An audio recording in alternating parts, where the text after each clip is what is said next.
Oh, hi there. Welcome to today's Explainer. Gather around because we have got such an incredible adventure to share with you. We're going to be diving into a story about a simple, everyday run that somehow turned into a wild, confusing mystery deep in the woods. We're going to look really closely at exactly how a perfectly good idea turned into, well, a really big mistake. Tell me, have you ever been tempted to take a shortcut? You totally know the feeling, right? Maybe you're doing your chores, walking home, or finally finishing up that homework, and you suddenly see a way to skip ahead and save a whole bunch of time.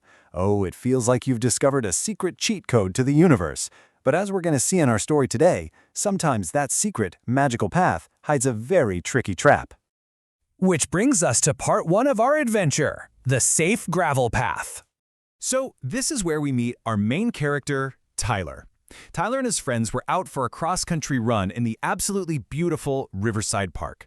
Now, Riverside Park's marked route is this wide, clear gravel path that winds wonderfully along a creek for about a mile before looping right back to the start. Tyler really loved this path because it was completely safe and, best of all, perfectly predictable.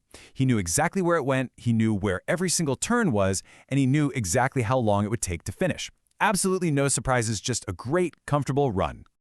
But then we get to part two, the tempting tree line. Everything suddenly changed when Tyler's running partner, a boy named Noah, stopped dead in his tracks and pointed away from the safe gravel. The contrast here is just amazing. On one hand, you have the marked route. It's wide gravel, it's super easy to run on, and you know exactly how long it takes. But on the other hand, you have the mysterious tree line. It is totally unknown terrain, but it promises a giant, shiny prize, getting done 10 whole minutes faster. Oh man, a shortcut is always so tempting, isn't it?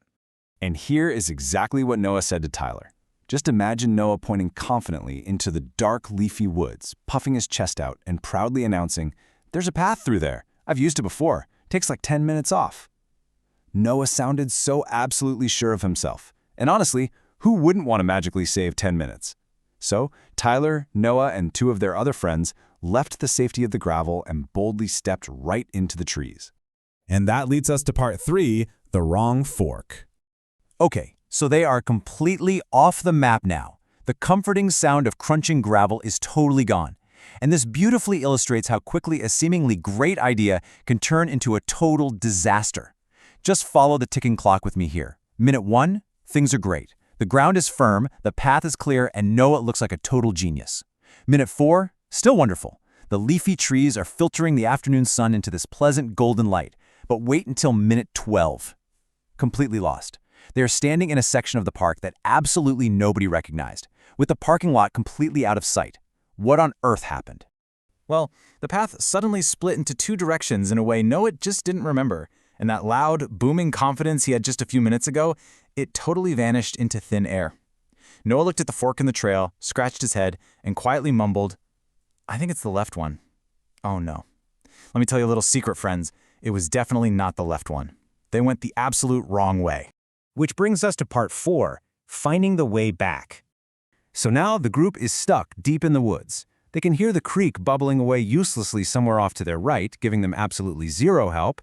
And the really crucial point here is this agonizing number right here, 23.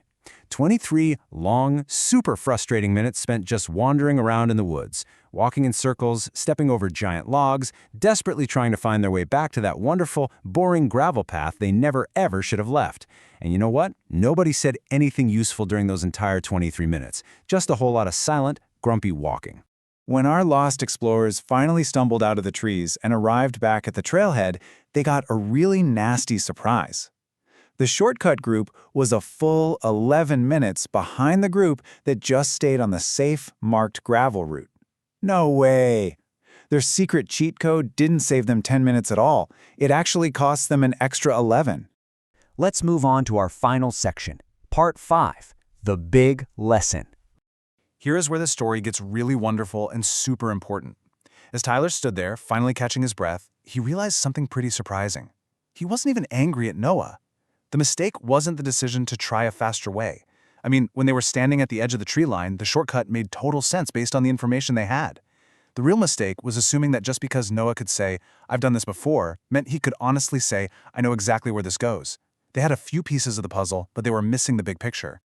And that brings us to our big definition for today. A shortcut can be a genuinely faster route. Shortcuts aren't always wrong or bad, but, and this is a very big but, confidence built on partial information is the most expensive kind of confidence there is. Skipping ahead without truly knowing the actual terrain is a total trap. It's kind of like trying to build a giant Lego set without the instruction manual. It might seem faster at first, but it is going to cost you way more time in the end. So I want you to think really hard about this question. Think of a time you took a shortcut that ended up costing you way more time. What important information were you missing at that exact moment you decided to skip ahead? I bet you'll realize you didn't quite have the whole map. Thank you so much for joining me on this wild run through Riverside Park today. If you love this explainer and learned something new, please hit that subscribe button for StorySpark Studio. Ring the bell so you never miss our new adventures, share this with your friends so they don't get lost in the woods, and leave a comment down below telling me your absolute favorite part of the story. Keep learning, keep exploring, and I'll see you next time.